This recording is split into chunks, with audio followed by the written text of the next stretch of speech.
Hello and welcome. I'm Asuma Katauka and you're watching The World Report on News 6 World. Let's take a look at the top headlines of this hour. US President Trump threatened escalating tariffs on key European allies unless the US is allowed to buy Greenland. Duties would start at 10% on February 1st and rise to 25% by June. European leaders have rejected the demand, warning it could damage NATO unity, derail trade deals, and deepen transatlantic tensions. Syrian government forces advanced into Kurdish-held areas near the Euphrates, taking Tabqa and key dams despite US calls to stop. Kurdish-led SDF has accused the army of violating a withdrawal deal and warned it would fight to hold remaining towns and oil fields. Iran's Supreme Leader Ayatollah Ali Khamenei has accused President Trump of fueling deadly protests that has killed over 3,000 people. Khamenei has called Trump a criminal, while Iran blamed the unrest on US and Israel interference amid mass arrests and internet shutdowns. EU and Mercosur leaders had signed the landmark free trade agreement in Paraguay after 25 years of negotiations, paving the way for what would become the EU's largest ever trade deal. The accord covers the EU with Argentina, Brazil, Paraguay, and Uruguay, but still requires approval from the European Parliament. New York City Mayor Mamdani has appointed Tricia Shimamura as the city's new Parks Department commissioner, tasking her with managing more than 30,000 acres of land. Mamdani has praised Shimamura's decade-long record of public service, while Shimamura has called the role an honor and vowed to make a difference. According to official results reported by Ugandan media, Ugandan President Yoweri Museveni has won a seventh term with 71.65% of the vote, defeating opposition challenger Bobi Wine, who won 24.72%. Wine is expected to reject the outcome, alleging an unfair election marred by an internet shutdown, as tensions remain high following protests and security crackdowns. According to IMF statements, the International Monetary Fund has approved a $261 million disbursement for Ethiopia after completing the fourth review of its 48-month extended credit facility, bringing total IMF support under the program to just over $2.18 billion. Elon Musk is demanding up to $134 billion from OpenAI and Microsoft, claiming they profited from his early funding and support. The companies called the claim baseless as the case heads to trial in April. Now for this hour, we start with EU. The European Union's foreign policy chief, Kaja Kallas, has warned that China and Russia could benefit from divisions among Western allies. She has stressed that if Greenland's security is threatened, it should be addressed within NATO itself. Kallas has also pointed out that tariffs would harm both Europe and the US and urged that the dispute should not distract from the core task of ending Russia's war against Ukraine. Moreover, French President Emmanuel Macron has also voiced support for Denmark's military exercises in Greenland, refusing to be intimidated by tariff threats. Norwegian Prime Minister Jonas Gahr Store has also made it clear that Norway fully supported Denmark's sovereignty over Greenland. Meanwhile, Danish Foreign Minister Lars Løkke Rasmussen has clarified that the increased military presence in Greenland was part of NATO's efforts to strengthen Arctic security and that the allies were working in full transparency. Swedish Prime Minister Ulf Kristersson has said that Sweden would not allow itself to be blackmailed, emphasizing that only Denmark and Greenland should decide on matters concerning the territory. Kristersson has said that Sweden is engaged in intensive discussions with other EU nations, Norway and the United Kingdom, to form a coordinated response. Netherlands Foreign Minister David Van Wiel has also stated that the Netherlands remains in close contact with the EU Commission and other partners regarding their response. While a spokesperson for the German government, Stefan Cornelius, has also said that Germany has taken note of the US president's statements and was closely coordinating with its European partners. while Finnish president has sternly asserted that allied issues should be resolved through dialogue, not pressure. Stubb has also warned that tariffs would damage the transatlantic relationship and could spiral into a vicious circle. These statements from European leaders show a united front against any threats to Greenland's sovereignty. Now for this discussion, we welcome retired Major General Siddharkarji. He's an international affairs expert, joins us live from New Delhi. Thank you very much, Major General, for joining us once again. Good to see you. Now, thank you for inviting me to your show. Thank you so much. Now, looking at this Greenland and a lot of support that Greenland is getting from European Union, how do you analyze the current situation? Do you think that these statements are enough to counter U.S.'s Trump's ambition of acquiring Greenland? What are the effects? Firstly, Yes. it's sort of a parody of 21st century. It's a big joke. Yes. That joke will turn into reality very soon. Donald Trump is Donald Trump. Nobody can stop him. And he will go in for military capture or annexation of Greenland. Regardless of the reason and the justification, most of us, we think it is the mineral which is lying or buried under 80 meters of snow or ice. That is what he's looking for. But more than that, one has to understand the strategic importance of Greenland being in the northeastern portion of the Americas, because it's contiguous to America. That is how it is to be seen. And lying at the center between the potential threat or the real threat to USA from the east, that is Russia and China. So if you look at it that way, during Cold War 1.0, America used to have something close to 14 or more than 14 bases in Greenland. And Greenland, if you look at it, it's around 2,700 kilometers long, north-south, around 1,100 kilometers west to east, roughly around that. So, and with a coastline of 34,000 kilometers, with 2/3 of the area of Greenland under Arctic. So what is actually pushing and compelling Donald Trump to go in for such kind of a which is an antithesis to the rules-based international order, much against the theories, principles, understandings, norms and conventions of the territorial integrity and the sovereignty of a nation. It's a semi-autonomous province of Denmark, and USA at one point in time, like I said, had more than 14 bases. Now come the Cold War, end of Cold War 1.0, disintegration of USSR, they bring down the number of bases to only one. And in 2002, USA arbitrarily withdraws from a very important agreement called as Anti-Ballistic Missile Treaty between the Soviet Union and the USA, which was signed way back in 1972. It is simply by virtue of its centrality to keep a kind of a monitoring establishment and carry out surveillance of the potential trajectory or the future, the trajectory of the ballistic missiles which were expected as threat from Soviet Union during Cold War 1.0, now having reduced. To my mind, it is, I think he is not stating it, but as a geopolitical expert, I feel there is much more than what meets the eye. He is maybe indicating about mineral, but the Golden Dome instead of Iron Dome is in the making. They are going in for making, insulating or protecting entire America as a nation state from all kinds of threat, which is simply impossible. And perhaps to make that effective, they have to have footprint and strategic presence in Greenland. This is one issue which may be driving him, compelling in such a determined manner that it is next to impossible to dissuade him.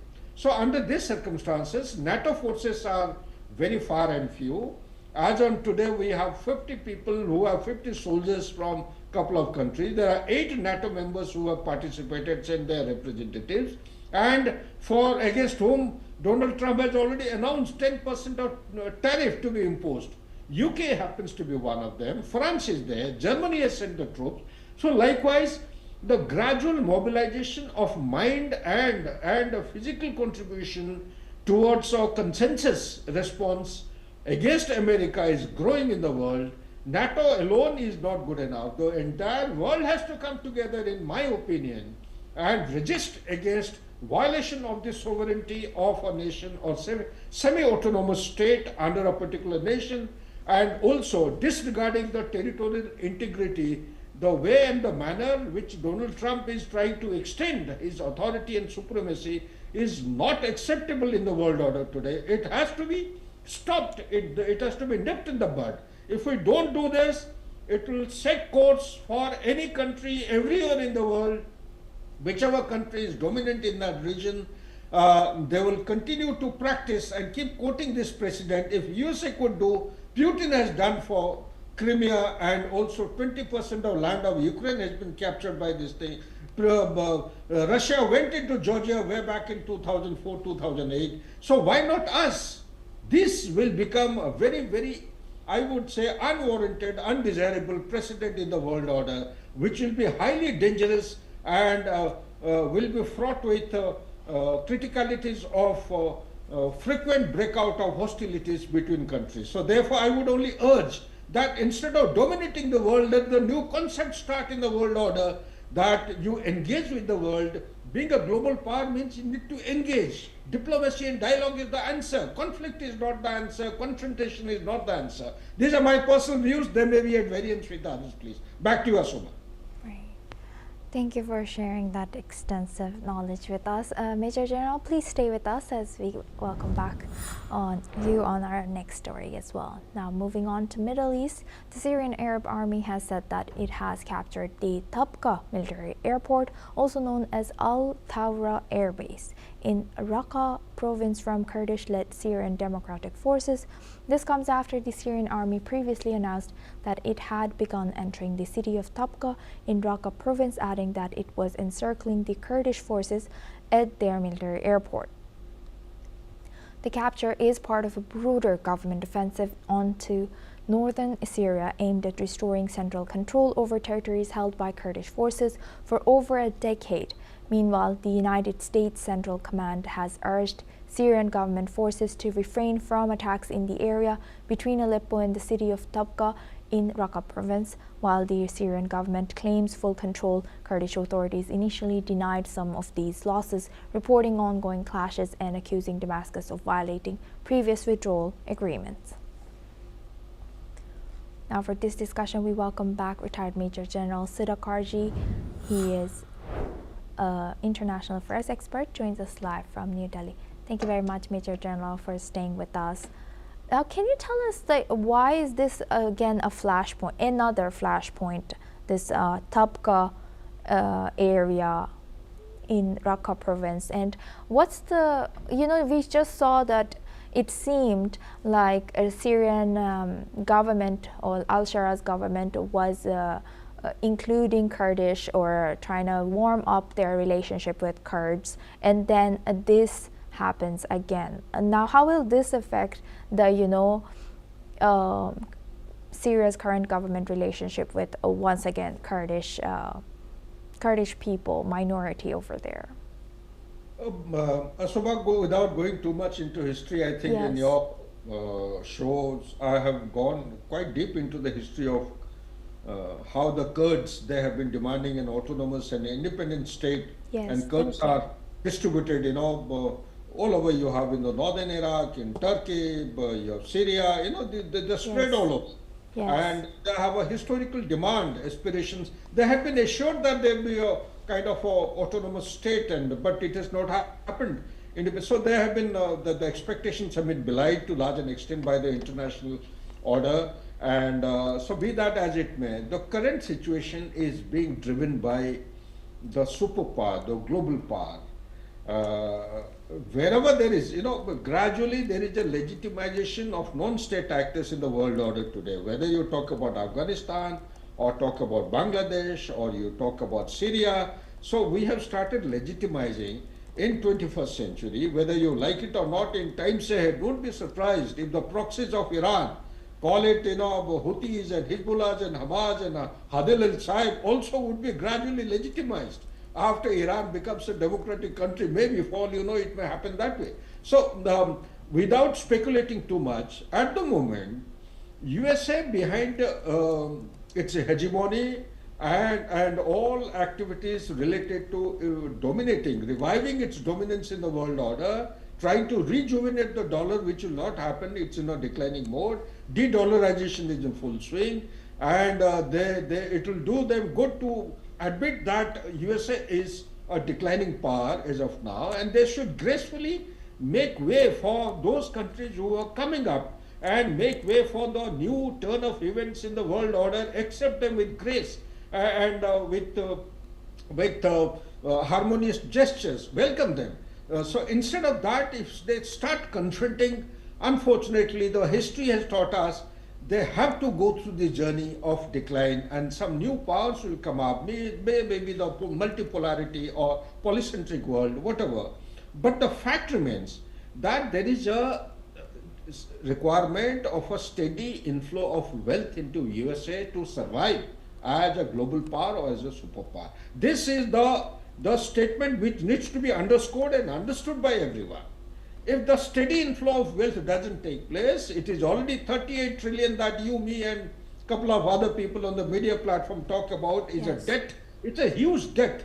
There is much more than this particular debt. The system, the ecosystem which is contributing to the debt in America, supported by the Constitution, is fraught with very dangerous fault lines. So therefore, I would say, in order to ensure steady inflow of wealth, the CIA, it is supposed to be the primary security or the detective agency of the central agency of intelligence and detection of America. They have got a hidden mandate. The hidden mandate is to identify those spots in the world which will deliver them revenue. The revenue, I don't want to alarm the people, the revenue in America today earned every year is 4 trillion. The requirement is 6 trillion to run the country. There is a deficit of 2 trillion. 38 trillion of debt requires almost close to 1 trillion of US dollar to service the interest on the debt. So under these circumstances, they are looking out for places which will give them oil, which will give them mineral, which will give them pharmaceutical openings, and which will give them the market for defense products. And last but not the list is ever increasing, okay, is the rare earth element.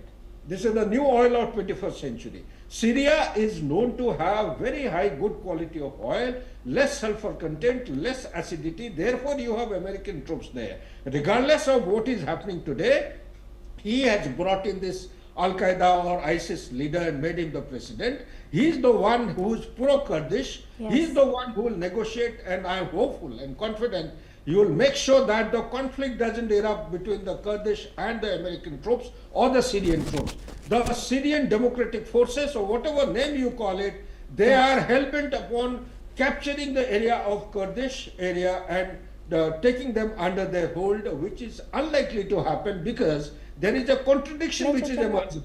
2 days back only, Asoma, one more line, they had agreed to include the language of Kurdish in the constitution of the Syria. They had agreed to take them and consider the request for an autonomous status and give them a separate identity and entity. Now, 2 days later, you find the Syrian forces surrounding and encircling Kurdish. This is definitely a serious contradiction, which America must intervene to stop future conflict in this war-torn and conflict-ridden region. Back to you, Asuma. You've covered it all. With that, I would like to thank Major General Sudhakarji for always joining us and sharing that insight with us on News X12. Thank you. Now we move on to Europe. Mercosur and the European Union have signed a historic trade agreement on January 17th in a sanction after more than 25 years of negotiations, creating the world's largest free trade zone, encompassing 700 million people and nearly 20% of global GDP. The ceremony was attended by the presidents of Argentina, Paraguay, and Uruguay, along with von der Leyen, while Brazilian President Lula da Silva was represented by his foreign minister. Paraguayan President Santiago Pena has acknowledged significant time had been lost in reaching the agreement and challenged both blocs to deepen their partnership with greater courage and audacity. Argentine President Javier Milei has emphasized the need to preserve the negotiated terms during implementation without adding restrictive mechanisms like quotas or safeguards. The agreement, which will reduce tariffs to boost trade between the regions, has received approval from a majority of European countries last week, despite criticism from farmers and environmentalists who are concerned about cheap South American imports and deforestation. Let's listen into what EU Chief Ursula von der Leyen and Argentine President Javier Milei have shared. We are creating a market of 700 million people, and a GDP of almost 20% of the global GDP is being traded here. This is phenomenal. And this agreement sends a very strong message to the world. It reflects a clear and deliberate choice. We choose fair trade over tariffs. We choose a productive, long-term partnership over isolation. And above all, we intend to deliver real and tangible benefits to our people and our businesses. Insistir con algo. Es fundamental que en la etapa de implementación se preserve el espíritu de lo negociado. La incorporación de mecanismos que restrinjan ese acceso, como cuotas, salvaguardas o medidas de efecto equivalente, reducirá significativamente el impacto económico del acuerdo y atentará contra el objetivo esencial del mismo. Tenemos que velar en nuestros parlamentos porque esto no ocurra. Los 25 años invertidos nos obligan a estar a la altura en esta última. Now for this discussion, we welcome Mr. Jayjit Bhattacharya. He's an economist and finance expert, joins us live from New Delhi. Thank you very much, Mr. Jayjit, for joining us again. Good to see you. Now, from an economic perspective, which sectors and countries within Mercosur and the EU do you think will be standing to gain the most from this, and where do you see the biggest risks of uneven or unequal benefits in this deal? So it's still going to pan out as we move forward because, if you look at the entire deal, even though it claims that it covers 20% of the global GDP, about $22 to $23 trillion is just the EU economy. The rest of the Mercosur economy is about roughly $3 trillion. So it's obviously EU is the larger player over here. And similarly, in terms of population, it's about 400 million in Europe and about 250, 300 million in the Mercosur region. But having said that, clearly places where the Mercosur region has an advantage is in one, minerals, and two, in terms of processed, in terms of agriculture and agricultural produce such as beef and so on. Whereas Europe has a clear advantage in terms of manufactured products, in terms of high technology products, and therefore there is a palpable sense of fear in the with the farmers in Europe because they believe they will get a significant competition from the Mercosur countries, which is Argentina, Brazil, also Paraguay, Uruguay, but largely Argentina and Brazil, which are powerhouses in areas such as beef and other agricultural products, and that's threatening the farmers. And therefore, some of the bottlenecks that may come up moving forward is the ratification process, because there is intense amount of pressure from the farmers. And we have seen that farmer pressure has worked elsewhere in the world, where major decisions have been revoked because of the farmers' pressure. And the deal has to be ratified by the European Parliament and by relevant EU steps. Even in Mercosur region, it has to be approved by each of the countries, which is Argentina, Brazil, Paraguay, Uruguay. Each one of them has to approve it. But I think the more challenging part will be the European side, given that the areas where there is a clear overlap are agricultural producers, and the Mercosur countries have a competitive advantage in these areas. So those will be the troublesome points in this particular agreement. And given Argentina's call to avoid additional safeguards or quotas during the implementation, how important is regulatory certainty for investment, trade flows, and yes? It's very, very critical. Regulatory certainty and political stability. These are two important factors for investments to come in. I think a good example is Venezuela, that in spite of the support from the US government for US oil companies to move into Venezuela, they're not moving in because of the two issues we just talked about, which is regulatory certainty and the political environment. And therefore, these are very important cornerstones of investments moving in.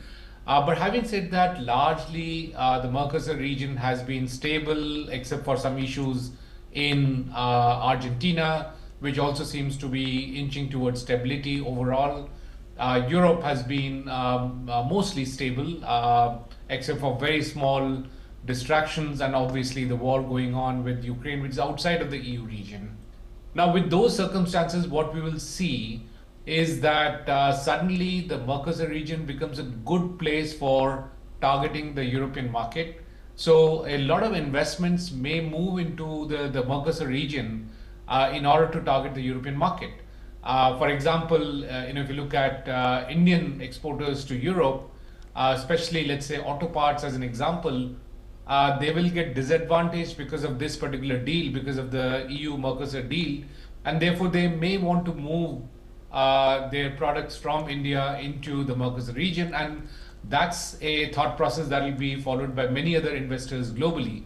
So clearly the Mercosur region will be a beneficiary of this deal from an investment perspective, and also many European companies themselves may want to move to the Mercosur region because it'll be cheaper to manufacture there because of the difference in in labor rates, in the ease of getting power, in getting clean power, which is solar power, which is important because of the CBAM rules coming into Europe.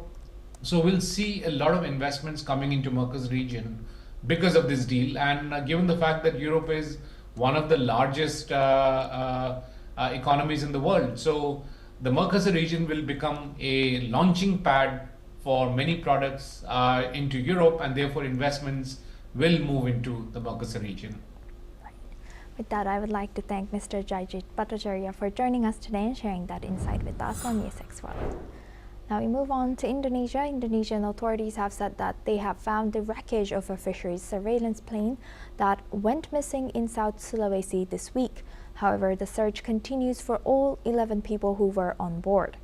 The ATR turboprop lost contact on Saturday while flying towards Makassar. Wreckage was spotted near a fog-covered mountain in the Maros region.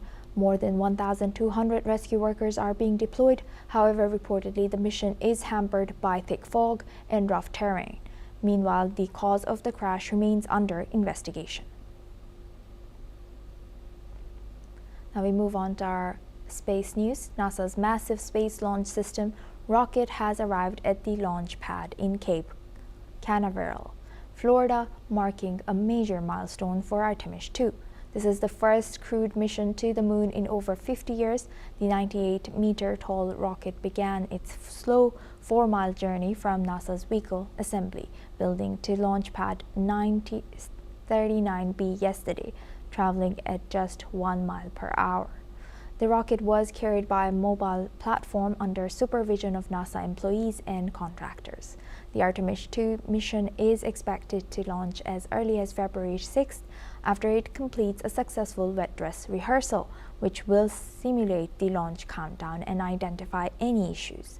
If successful, the 10-day journey will be the first crewed flight around the moon since the Apollo missions, carrying 4 astronauts, in which 3 of them are from US and 1 is from Canada.